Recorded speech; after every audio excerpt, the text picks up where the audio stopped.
Welcome to Cannabis Health Radio, a podcast where we share stories from people around the world who are using cannabis as medicine. The information is meant to raise awareness about the health benefits of cannabis, but should not be taken as medical advice. Now, here are your hosts, Ian Jessup and Corey Yelland.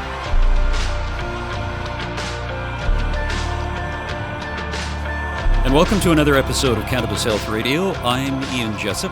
And I'm Corey Yelland. Now, to start off, if you like our podcast, then write a review on the social media platform you're listening to us on, and that way we can move up in the ranks and more people will be able to find us. And when dealing with cannabis, it's all about education, education, education, and we appreciate your listenership. Now, today, we're talking to a former police officer who was diagnosed with a rare form of brain cancer and given 2 years to live. That was 15 years ago, and he attributes his longevity, in part, to cannabis. And he has a remarkable story to tell. And joining us from Cleveland, Ohio, is Jason Berger. Jason, thanks very much for joining us. Thank you for having me. Jason, how did you find out you had a rare form of brain cancer? So I got hired in Valley View Police in 98, and I left Valley View in 04 to go next door to Independence Police Department. And when I was with Valley View, I was involved in a shooting, my first shooting. When I went to Independence, all those field training officers that I had, which I'd worked with them in the past because we were in 8 departments, they all wanted to know about the shooting. And I kept telling them, they said, any regrets? And I said, well, my only regret was I didn't put a bullet in the back of the guy's head. Lo and behold, month and a half on the job, on 77 North, get a speeder going 70 plus miles an hour on 77 and pull him over, and it comes back as a stolen vehicle, take it by gunpoint. Lo and behold, long story short, involved my second shooting. 3 days later, come back to work, and I'm still on probation. And I said, what are we doing today? They said, you got to learn the maps. You're gonna get tested in the morning on the streets. And basically, the rest I can tell you is because I was told after the fact. So we're on 12-hour shifts up there, so 6:30 p.m. to 6:30 a.m. At about 10 after 6 in the morning, the day shift sergeant comes on, Brad, which I've known for the last 30-plus years, a friend of mine, and he said, night shift guys, take off. We'll handle any of your calls. About 10 after 6. So all night shift guys took off except for me, and I stayed around, and they said I was staring at the squad room door, and I was studying very intensely the BOs, the be on the lookouts, the officer training schools, the stolen vehicle reports, and they said I was just really, really studying it very intensely. And the one officer, Jimmy, says, hey, Berg, how's it going? And I don't respond to him. And then he says, are you okay? And I don't respond again. And then another officer, Charlie, says, Jace, would you look at Jimmy when he's talking to you? Again, no response. And then Jimmy's going to bust my balls a little bit and tell, he's going to say, oh, I get it. You guys from the valley are too good for us here up on the hill. Again, no response. He says, Jason, would you look at me? And they said I turned around once, twice, 5 times, and then my eyes rolled back in my head. I fell down, blasted my head on the tile floor, had a full grand mal seizure, got rushed to a local hospital, got life flighted to Cleveland Clinic, and I was in the Cleveland Clinic for about a week before they gave me this diagnosis, because at that time, in 04, the people that generally had this disease or got this disease were immune compromised. So they were AIDS, HIV, have had an organ transplant, or elderly, that were making them all immune compromised. And I have none of that. So for me to get this disease is very rare. It's such a rare disease, it's less than 4% of all central nervous system cancers worldwide. And I'm on this worldwide Facebook group, and it just came out about 6 months ago. There's only 456 members on there, and I'm one of the males that's active on there. And this woman had posed a question, and I said, well, after 14 plus years, this is what I do, blah, blah, blah. She says, 14 years, you got to be longest living survivor ever. I said, nah, Rich Rossiter's 15 years out. I said, Rich, are you? And he didn't respond. Somebody else said, no, George Branch just turned 81 with no relapses. I said, George, are you? He didn't respond. Somebody else said, no, Joe Cunningham's 34 years out with no relapses. I said, Joe, are you? And nobody responded for quite some time. That woman that started that thread, she said, Jason, do you realize that you're potentially the 4th longest living survivor of this disease of all time? I said, I didn't. But I said, hey, Joe, hey, George, I'm happy for you. I'll tell you what, boys, I'm coming to get you. Jason, what type of brain cancer is it? It's called primary central nervous system lymphoma, CNS lymphoma. And it affects the CNS, central nervous system. So they were always checking my vision, and my vision was better than 20/20. And then all of a sudden, out of my right eye, I started seeing some floaters. And then they went from floaters to the right eye to the left eye. And then it got to the point where it was almost as if somebody smeared Vaseline over my eyes. I could just see shapes. And my CNS lymphoma had moved from my brain to my eyes. And that's even more rare. And unfortunately now I'm completely blind in my left eye. And it's, when I say blind, it's called NLP. That stands for no light perception. You can shine the brightest light you want in my left eye, and I see it's a black abyss. I see nothing at all. Jason, when you told the story at the beginning about people asking you questions and talking to you, and you didn't respond, do you recall that? I don't recall that, but when I got on the stretcher, this part I do recall.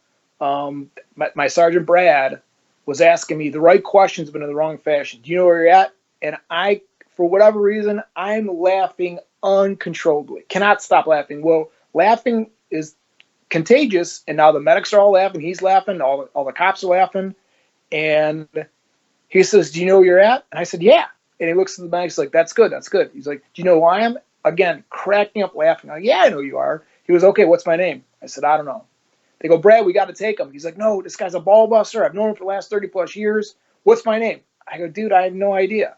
So they put me in the ambulance, and I had another seizure, and they took me up to Marymount, and then that's when I got life flighted up to the clinic, and I don't recall any of that.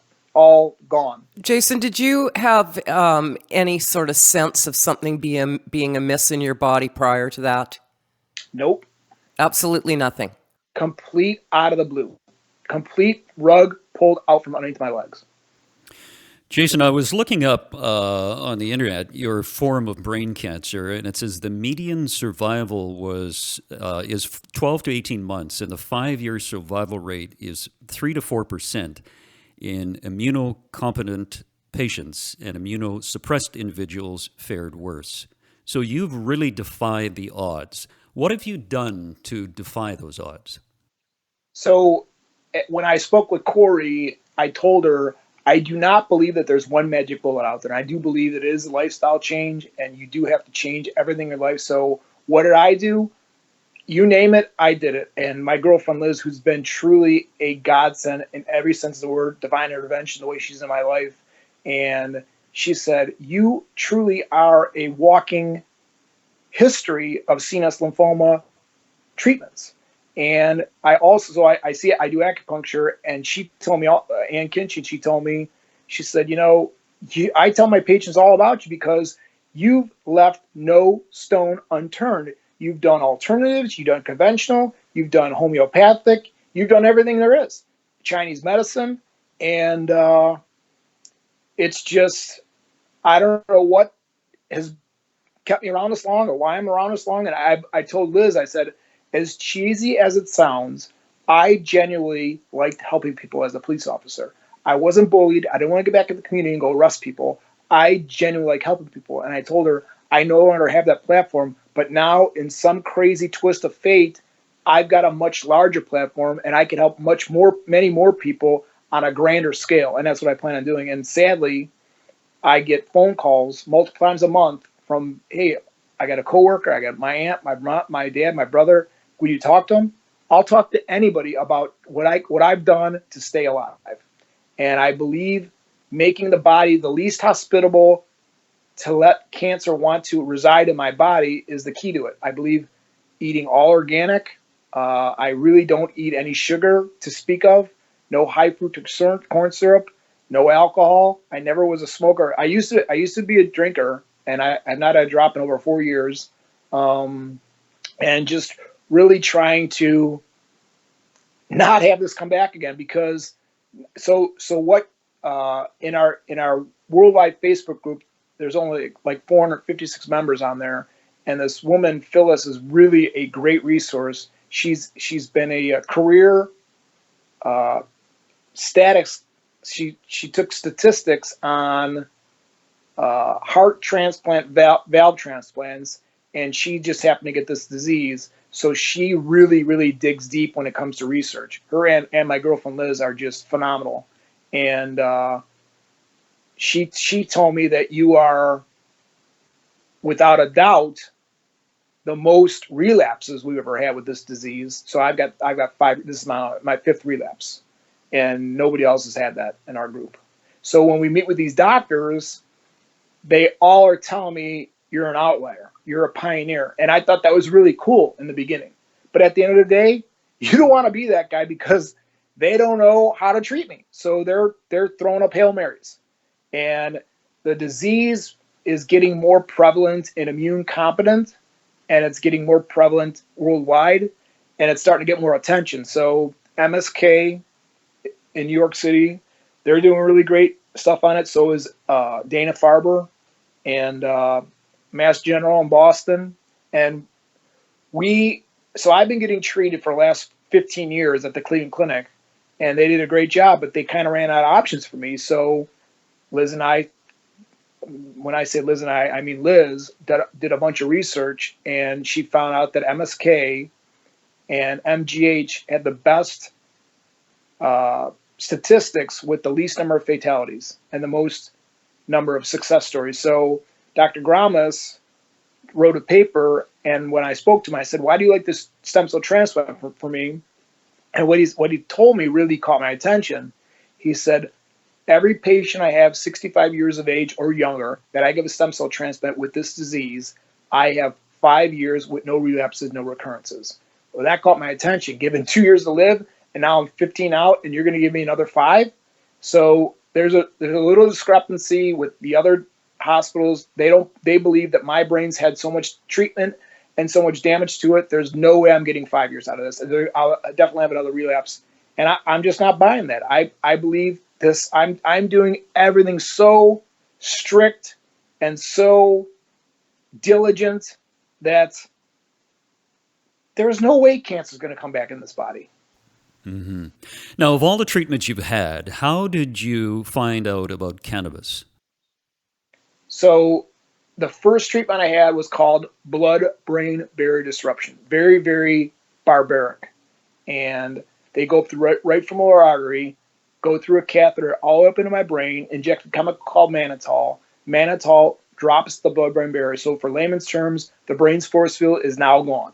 And then they go up that same femoral artery, up that same catheter, and inject chemo directly into the brain. The next day, they go up the left side and pick one of the other 3 ventricles they didn't pick the first day and do the same procedure again. The problem with that procedure with me personally is I wake up very early and very fast out of anesthesia because the blood-brain barrier is disrupted. They couldn't take me on anesthesia like they normally would, and I woke up intubated, gagging, and I yanked the tube out. And I told them I never want that to happen again. No problem, Mr. Berger. The next day, I wake up and I'm gagging, choking. I go to yank the tube out, and I'm strapped to the bed. So now I'm vomiting, and they're backing up the vomit, and I'm telling them, I can't breathe, and they're telling me you can breathe, and they're backing up the vomit. So I tell my wife at the time, I said, hey, this is what happened. Well, I was so out of it, I didn't know what planet I was on. Who's she going to believe, me or the professionals? So she took the professionals, and then I went and saw a local faith healer, Dr. Isam Nimi, and had an incredible result with him. And so September 27th was when I went down for the count, and my 1-year wedding anniversary was November 8th. So we weren't even married a year, and we couldn't go anywhere nice for dinner. So we went to a local steakhouse in Independence where I was a cop, and I told Jen, my ex-wife, I said, I'm going to run to the bathroom.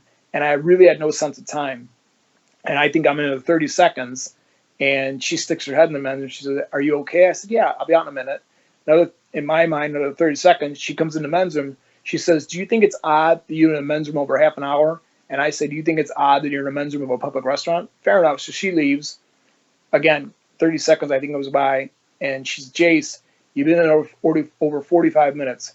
And I was like Tourette's. I was screaming and yelling, swearing like crazy. And I said, would you let me take a fucking shit?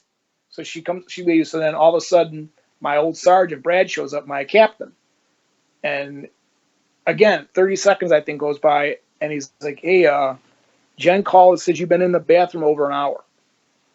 She goes, what are you doing? I said, I'm shooting baskets. You want to play? He's like, why don't you come on out? I go, I'll be out in a minute. So he comes back again, and he's a big guy. He looks over the stall. He says, Jace, did you go to the bathroom? I said, no. He said, are you sure? I said, yeah, why? He said, did anything come out at all? I said, no, why? He said, because your pants are even down. That's how out of it I was, just sitting on the toilet. And he said, come on out. And I'm looking up at him, and he goes, he had to verbally walk me through. He goes, Jason, stand up now. So I stood up. He goes, unlock the door. And I'm just looking at him like a zombie. He goes, extend your hand out, grab the handle. So he walked me out, and the whole restaurant's looking at me. And I start MFing the place up and down. Jen's crying. And they get me outside. And we start driving what I thought was back home. And all of a sudden, I go, where are you going? She goes, I'm taking you to this church to see this local faith healer. So we go there, and there's maybe 30, 40 people in there. We're in the back of the church, and I'm watching, and I'm screaming from the back of the church, you guys are all snake oil salesmen. This is bullshit. And they're going down like you'd see on the movies. And I get up there, and Dr. Nemi's up there, and to his left, my right, is his wife, and to my left, his right, is this little Irish nun. And as I get closer, the wife starts losing her balance and falling down, and I start saying, that is, you get the Academy Award. You need to work on this broad. I'm telling that to the doctor. And nobody told this Dr. Nemi why I was up there. And I get up, and as I get closer, his wife says, Kathy says, oh, something's going on with this guy. Something's really going on with this guy. And he goes right up to my head, and I've been watching people up there maybe 3-4 minutes, and they go down. He was up there well over 10 minutes, and he goes right to my head, and he opens his eyes, and he says, your brain tumor's gone. You're going to be fine. So I smack him on the shoulder. Okay, so I turn around, and the whole church is filled with my ex-coworkers from Valley View Police and Independence Police with their families. They're praying for me. So I come walking to Jen. She goes, what do you say? I go, it says my fucking tumor's gone. Let's get the hell out of this shithole. So we go walking away, and the nun comes up, and she goes, excuse me, what brought you here? Again, to a nun. I would never speak like this to anybody, let alone a nun. I go, I don't know, sister. What the fuck brought you here? And she looks at Jen. She says, what's going on? He's like, well, he's got this rare form of brain cancer, and we don't know what to do. His prognosis is horrible, so we thought we'd come here. And the nun says, what's significant about today? And Jen says, well, this is our 1-year wedding anniversary.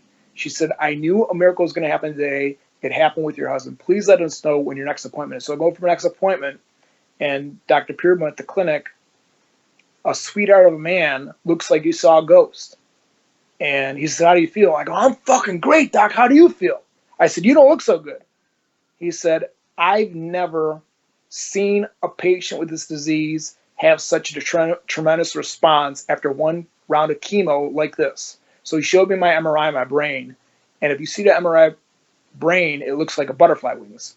And the one last month was all covered in tumor. You couldn't see it. It was all white. And the one they took that morning was completely clear as a bell. And he said, not only have I never heard of this or seen this, I've never heard of this with this disease. This is going down in history. So I smacked him on the shoulder. I said, okay, no more treatments. So he said, we're going to still do the full 24 treatments. And then about 2 weeks later, I woke up and I said, Jen, I'm better. She goes, what do you mean? I said, I know yesterday I was messed up, and I know today I'm better. She goes, you seem a lot more with it. I go, I'm telling you, I'm better. And I just got better and better from that day on forward. But what I did have through the blood-brain barrier disruption was horrible mouth sores, horrible muscle aches, bone aches, joint pains, just lethargic, beat up. And then I had my second relapse, and same thing again. And then I had my third relapse where I had these 5 to 7 lesions, cross between mosquito bites / pimples on my left tricep. And the girl I was dating at the time, her dad had pancreatic cancer, and I was doing so well for so many years, I had stopped looking for alternative stuff. And the guy was a really nice guy, so I went back to my research trying to find something to help him, and that's when I came across Run From the Cure, the Rick Simpson story. And I went back to all my friends I grew up with that in and out of jail, and I acquired some raw vegetative material, and I made my own RSO. And I gave it to him. Well, he passed away. I've never seen anybody pass away from diagnosis to death as fast as he did. It was 36 days. And he's gone now, and I had all this leftover oil. And my girlfriend, she goes, "What's on the back of your arm?" I go, "Don't worry about it. I had him for years, a couple years now." I said, "I've always had a truck. I've got a car, and I'm always in a hurry. And when I go to get out of the car, I use my left tricep to hit on the door jamb to get out of the car faster, and that's where those dots are at." So we'll go get it checked out. So get it checked out, and lo and behold, it comes back positive for large B-cell lymphoma of the left leg type. And I asked my neuro-oncologist, Dr. Peerboom, I said, "Is this related to my brain?" And he said, "Well, we don't know yet. I'm gonna hand you off to our skin lymphoma specialist." I didn't even know lymphoma could be on the skin. Nonetheless, I meet with her, and she said, "We want to do targeted radiation." I said, "Well, I want to get a second opinion." So I got the runaround for like 2 months. And in that 2-month time frame, I was taking the oil that I had made for John that had passed away. And in 2 months, those lesions that I had for 2 years are now gone. And I went to get my second opinion, and they said, "Where are these lesions at?" I go, "They were here." He goes, "I see a spot." I go, "Actually, that's the incision mark from the last biopsy they did." He's like, "I'm going to take that loss also." So they did it. Unfortunately, it did come back positive again. So I opted to do, so that was at University Hospital. And I said, "What's your protocol? For this?" They said, "We want to do systemic chemotherapy, R-CHOP, followed up with targeted radiation." And I asked them and the Cleveland Clinic, how could two very well-respected medical institutions have two very different treatment options? And they both said that's what I was come up with. So my buddy, Jason, his name is Jason also, he's a physician assistant for UH. And he said, "Berger, you got to do this. This is a very, aggressive disease."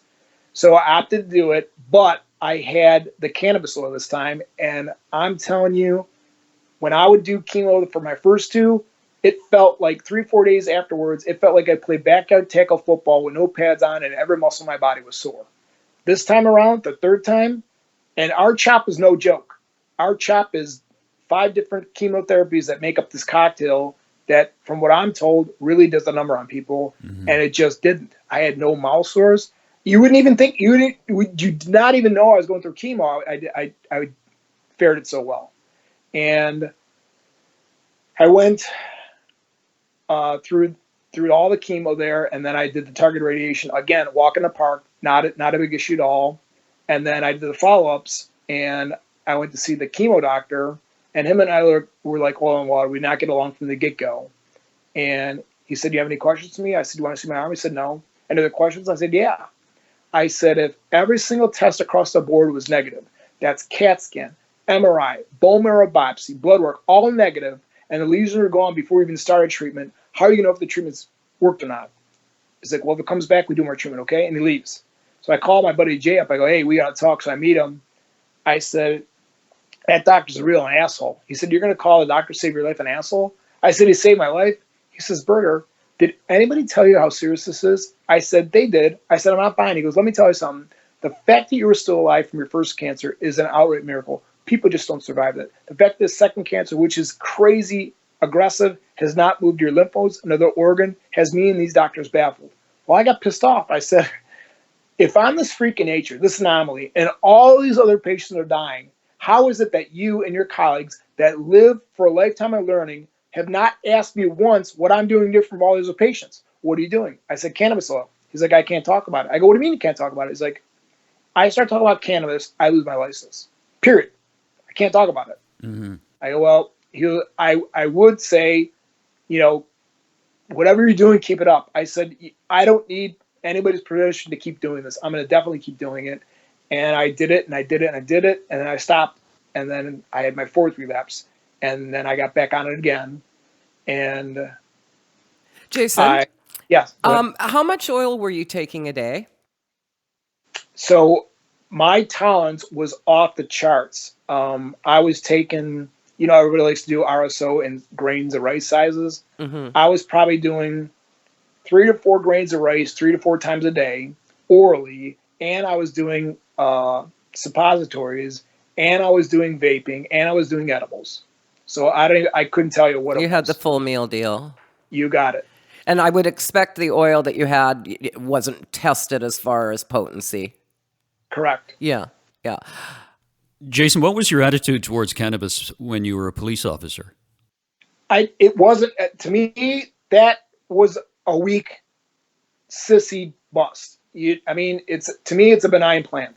Yeah. That was even when I was a cop. It was just, if I pulled over somebody from weed for that possession, I'd take it from them and I'd throw it down a sewer. Now, Jason, what fascinates me about someone like you who has this very serious condition, who's outlived the normal lifespan of someone who has this condition, is their mental attitude. Mm-hmm. How has your mental attitude been over the years, knowing what you're inflicted with? I'm glad you asked that question.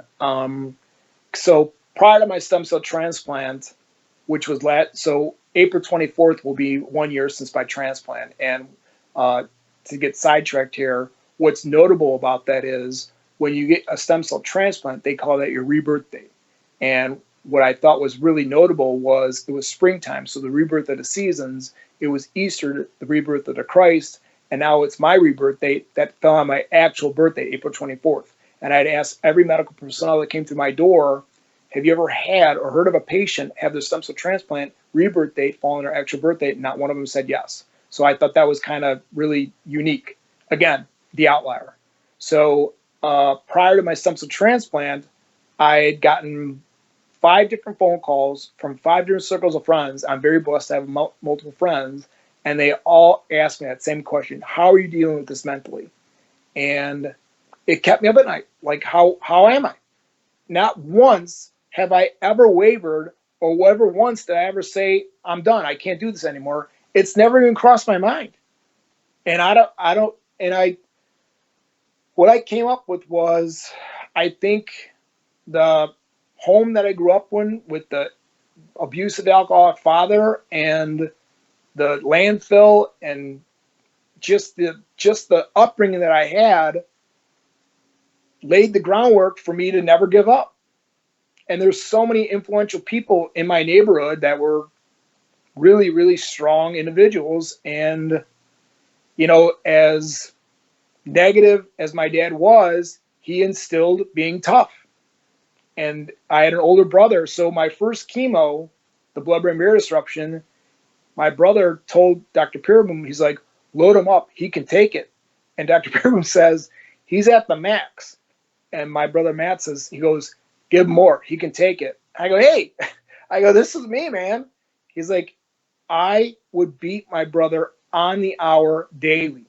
He can take it. And Dr. Peerboom says, if we do any more chemo, it's going to be more toxic than helpful. So he's at the max, and I stayed at the max the whole time.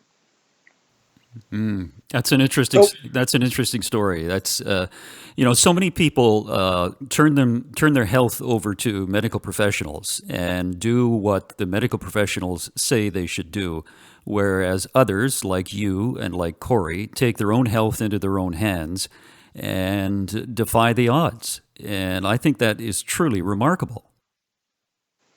Well, I don't know anybody on the planet that has all the answers. Mm-hmm. And if anybody thinks they do, run away from them.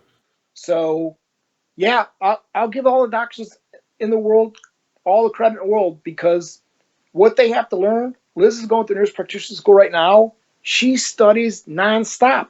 I couldn't imagine how much schooling a doctor gets, but what they don't get is any schooling or limited schooling in diet. Yeah, that's right. What you put in your body does not determine, and the garbage that they feed you in the hospitals, that ensure is poison. It's all sugar. Mm-hmm. Mm-hmm. And sugar is going to feed that. Yeah. Yes, it will. Yeah, it will. Absolutely, it will. Now, Jason, without cannabis, where would you be today? I don't know. Would I be still alive? I don't know. Would I be this? So again, back to Liz, and I hate to keep bringing it back to her, but she's been so incredible through this whole ordeal. And that's only been within the last 3 years, 2.5 years. She said, your attitude from the moment you walked into MSK, you were already healed. You were already done. You're ready to go. And the cancer's already out of your body. And that's been my mindset. That, don't get me wrong, each time it comes back, it's a gut punch. Yeah. And I mean, how many times can the human body endure all the toxicity and all the treatments? And so back November 16, 2018, at 4 o'clock in the morning, I'd stopped taking my Keppra because I hadn't had a seizure in 13 years, since the get-go. And I just decided I don't need Keppra. I don't need the anti-seizures meds anymore because there's no tumors in my brain, so it's not going to cause any seizures. That was my line of thinking. Well, 4 o'clock in the morning, grand mal seizure, rushed to Metro, local trauma hospital, wife led to the clinic, and intubated, and over 5 hours in grand mal seizure, and finally got it to stop.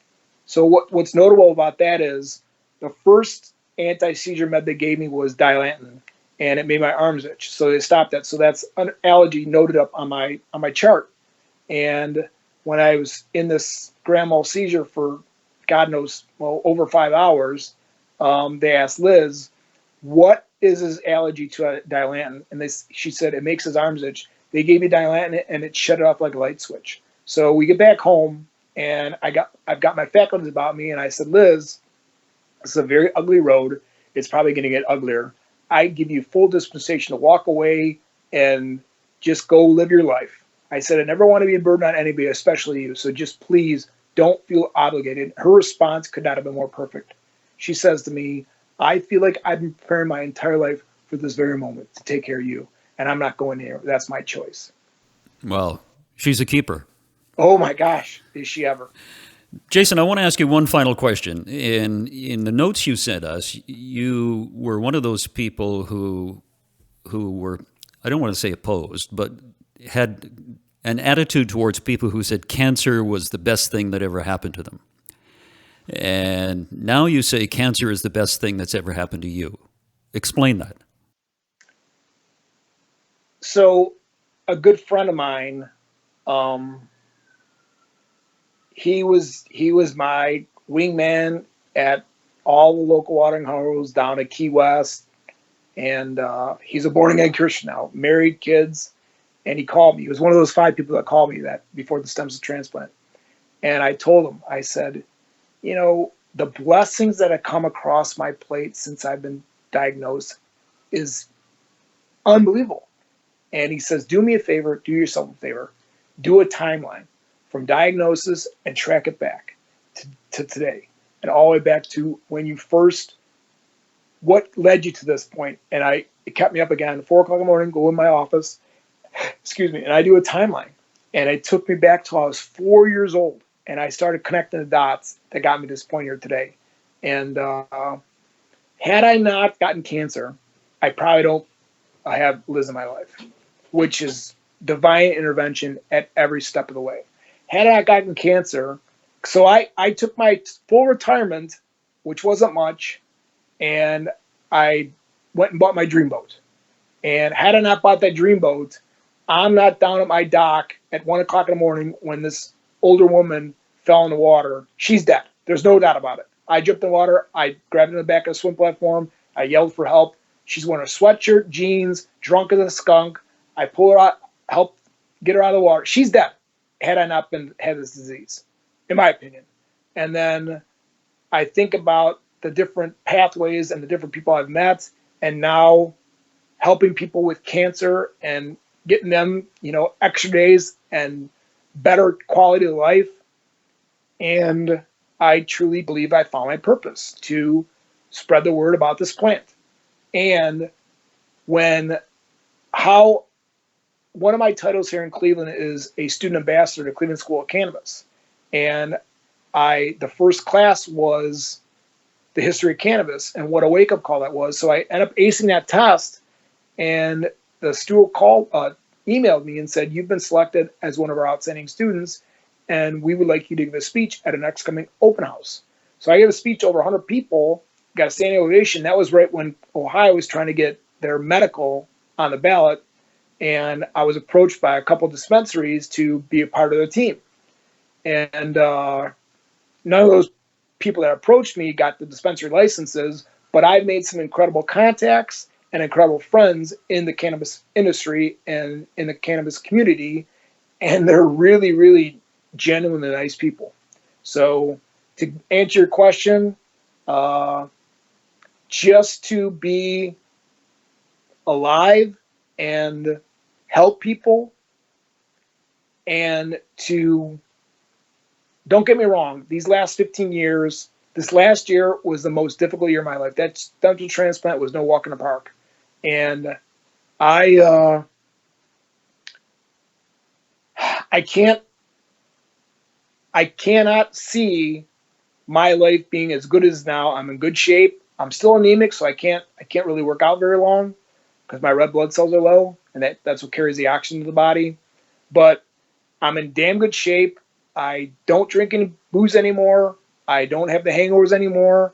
My mind's getting clearer. My wit's getting back, and I'll be able to do the things that I've always wanted to do, and help as many people as I can help. And like I stated earlier, I've got such a larger platform with cancer and cannabis. I can help way more people in a more impactful way, and that's what I want to do. Jason, that's a remarkable story you've told us, and it's a remarkable testament to your intestinal fortitude, I guess, in combating this ailment that you have. And one day you'll be the longest lived person with this. I guarantee you that. I guarantee you that. That's right. Thank you.